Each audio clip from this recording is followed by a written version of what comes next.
Since the time of the Oahu Ali'i, Maili Kukahi, in the 1400s, Waikiki has been the home of royalty and Oahu's center of government.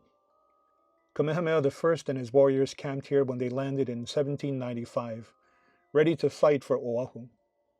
He later made his home here for a time before moving the royal seat to Pakaka in Kou, now known as Honolulu. In the 1880s, Kamehameha's great-granddaughter, Bernice Pauahi Bishop, inherited Helumoa. Upon her death in 1884, the land was bequeathed to the Bishop estate. In March 1898, Colonel George McFarland leased some space in Waikiki to establish a seaside annex to the Hawaiian Hotel. A group of 7 Japanese workers was leveling off some mounds in the coconut grove called Helumoa.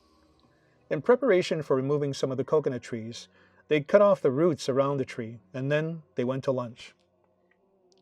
As they were returning from their break, a gale rattled the foliage of the tall palms like castanets. The undermined tree shivered in the blast and began to reel to its fall. Even the ground rumbled, and, it is stated, the ava and mullet in an adjacent pond leaped upon their fins clear out of the water. As the workmen retreated from the falling trees, the unthinkable happened.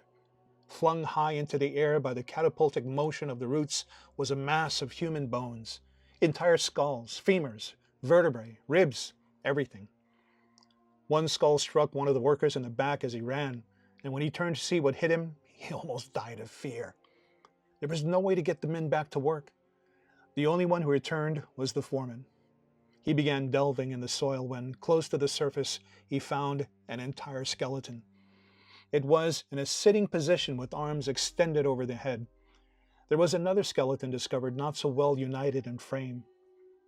A very aged woman named Kaohi, who was a retainer for Princess Pauahi, was still living near the place.